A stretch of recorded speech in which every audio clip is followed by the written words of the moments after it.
অনুষ্ঠানটিতে বিংশ শতাব্দীর সমাজ চিত্রিত হয়েছে, যেখানে বাল্যবিবাহের মতো সামাজিক কুপ্রথার প্রচলন ছিল। চ্যানেল এবং নেটওয়ার্ক এই ধরনের প্রথার অনুমোদন করে না এবং তীব্র নিন্দা করে।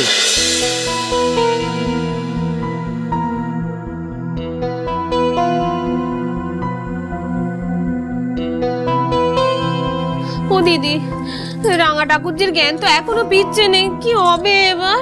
দাঁড়া না, কবির মশাই তো দেখছেন, দেখি উনি কি বলেন। এত জল হাওয়া করলেন, তবু জ্ঞান ফিরছে না কেন কবিরের মশাই? জোরে আঘাত লেগেছে, জ্ঞান ফিরতে সময় লাগবে। দিদি মাথায় যা গা খেয়েছে, তাতে উঠবে বলে মনে হচ্ছে না।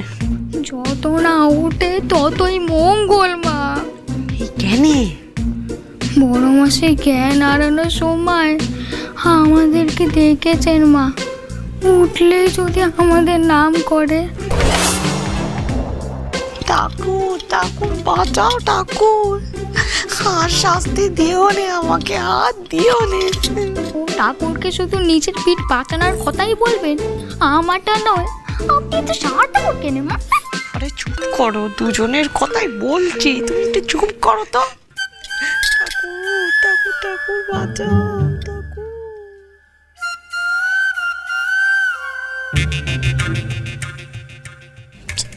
মারা কি বলছে স্পষ্ট শুনতে পাচ্ছি না। বোদা, হ্যাঁ মনি দাদা, একবার এদিকে আসি কিরি। চাই মনি দাদা। এই বৌমা, বল কি বোদারে মনকে উপরে ডাকলো কেন বলো তো? বলছি গুলতিখানা কই? কুতুরেতে।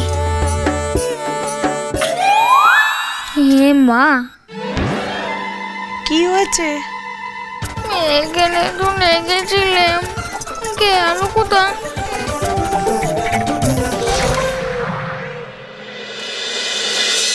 এটা এখানে কি করছে?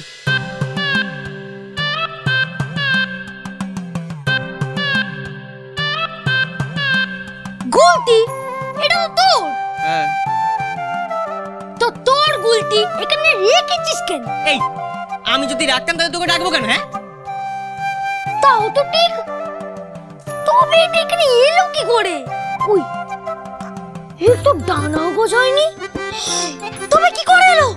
এলো কি করে? করে এলো এই মানিকাদা, এই মায়েরা কিছুক্ষণ আগে এখান দিয়ে নামলো না। হ্যাঁ, সেই জন্যই তো বলছি রে। তার মানে এটাও মায়েদের কাজ। এই জন্যই তো আমার মা আর আমার বউয়ের মুখ দুটি শুকিয়ে মিনি বাদরের মতো হয়ে গেছে। এই নারকেলটা একবার দিয়ে দেখি। এটা দে।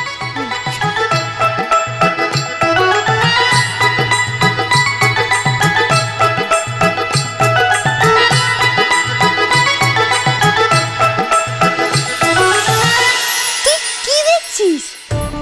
এই গুলতিটা চালানো হয়েছিল রাঙামেশিকে মারার জন্য নয় রে বোদা, তবে তোর বৌদিদিকে মারার জন্য।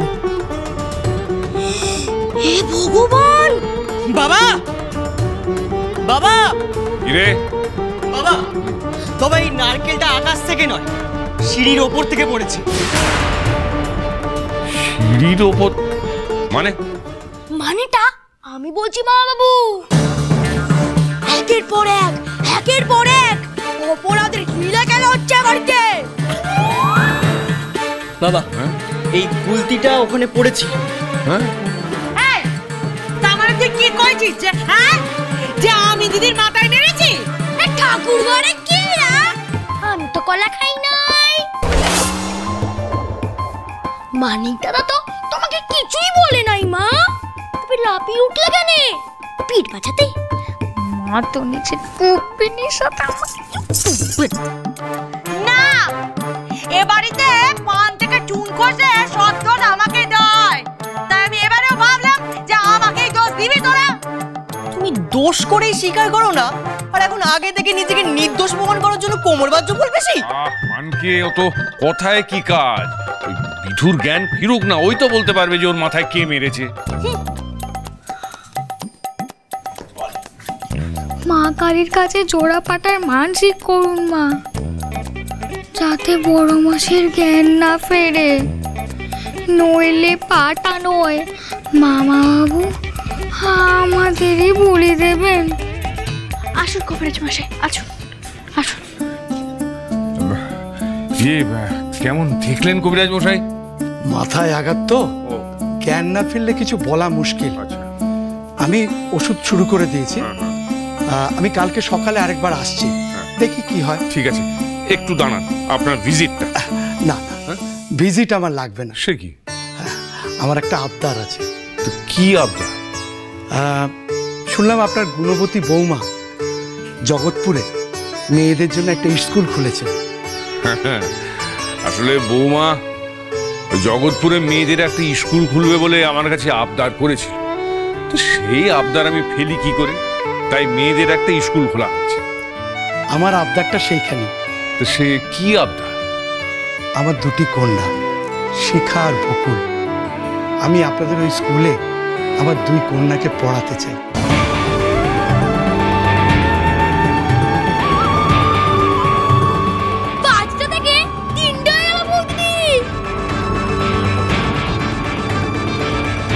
আপনি তাদের পাঠাতে চান? এ তো আমাদের সৌভাগ্য।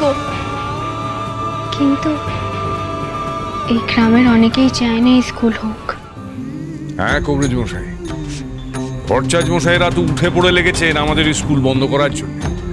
তো আপনি আপনার মেয়েদের ওই স্কুলে পাঠাবেন যদি কোনো বিপদ আপদ হয়।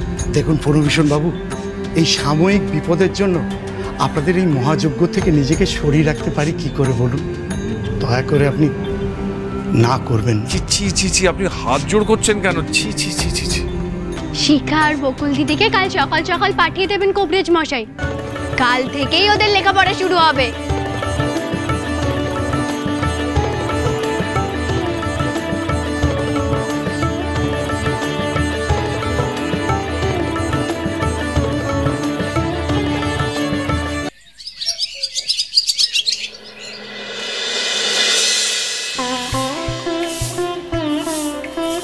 এসো ঠাকুমা, এসো এসো। মা, দুর্গা দিদি এসে গেছো? হ্যাঁ হ্যাঁ চলে এসেছি, আর একটু পরতে স্কুল খুলবে, তাই সব পোস্টকেট করে রাখছি বুঝলে। বাহ মানিক, ও তোরা এসে গেছিস? কিন্তু তোরা একা কেন রে? তোদের সাথে ছাত্রী নিয়ে আসতে বললাম যে। মানিক দাদা, আমরা যে সারা গায়ে ডুব মেরে এলেম, কিন্তু এই স্কুলে যে কেউ আসতে চাইছে না। কেউ স্কুলে আসতে চাইছে না? না রে মানিক, অনেকে তো মুখ ঝান্ডা দিয়ে তাড়িয়ে দিচ্ছে, আবার অনেকে মুখের উপর দরজা বন্ধ করে দিচ্ছে। কেউ তো কোনো কথাই শুনছে না। ভট্টাচার্য মশাই তো আবার শর্ত দিয়ে গেছে যে দিদিমা ছাড়া আরো 5 জন ছাত্রী জোগাড় না হলে এই স্কুল বন্ধ করে দেবে। ভট্টাচার্য মশাই এর শর্ত আমরা মানবো কি করে? আমরা ঠিক মানবো। কি করে মানবো মানিক?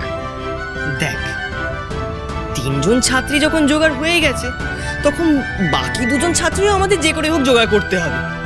আর ভট্টাচার্য মশাই 24 ঘন্টা শেষ হতে বেশিক্ষণ সময় নেই, এই যা করার তাড়াতাড়ি করতে হবে, বুঝলি? আসবো। আমি বকুল, আর ও আমার দিদি।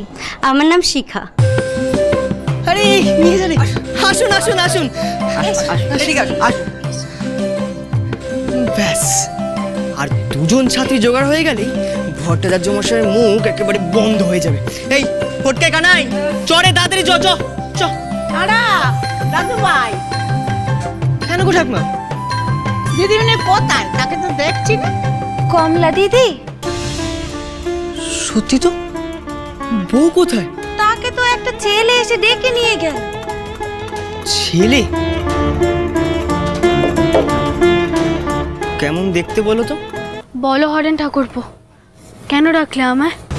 মহারাজের চোখের আড়ালে আপনাকে একটা নতুন খবর দিতে এলাম বউঠান। বলো তবে, আপনার এই স্কুলটাকে বন্ধ করা নিয়ে একটা বড় ষড়যন্ত্র চলছে বউঠান। কি ষড়যন্ত্র? কে কে জড়িত আছে একটু নামগুলো বলো তো। ভট্টাচার্য মশাই লখার বাপ লখাতে দিয়ে এই গায়ের লোকদের শাসানি দিয়ে পাঠিয়েছে। যে বাড়ির মেয়ে বউরা আপনার স্কুলে পড়তে আসবে ওদের এক ঘরে করা হবে। এই সব কিছুর উত্তর একটাই হরেন ঠাকুরপো, 24 ঘন্টা শেষ হওয়ার আগে আমাদের 5 জন ছাত্রী জোগাড় করতে হবে সরলাবালা বালিকা বিদ্যালয়ের জন্য। 3 জন ছাত্রী এখনো জোগাড় হলেও বাকি 2 জন যে কি করে জোগাড় হবে তা আমি নিজেও জানি না। আমি আপনাকে সাহায্য করতে পারি বৌঠান? পারো, তবে হুকুম করুন। একজন আছে যাকে স্কুলে আনার ক্ষমতা আমাদের কারণ নেই, একমাত্র তুমি ছাড়া।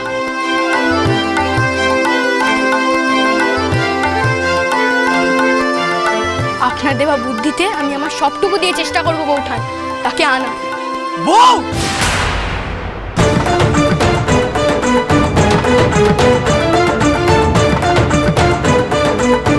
আমি এখন আসি বৌঠান। দাঁড়া দাঁড়া দাঁড়া।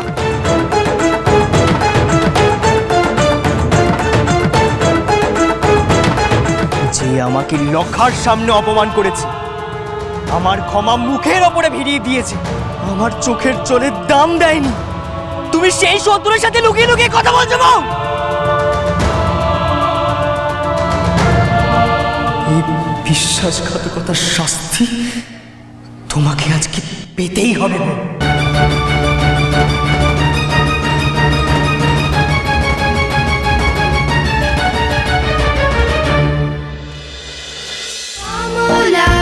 শ্রীমান পৃথ্বীরাজ, চলো চলো চলো চলো চলো পাল্টাই।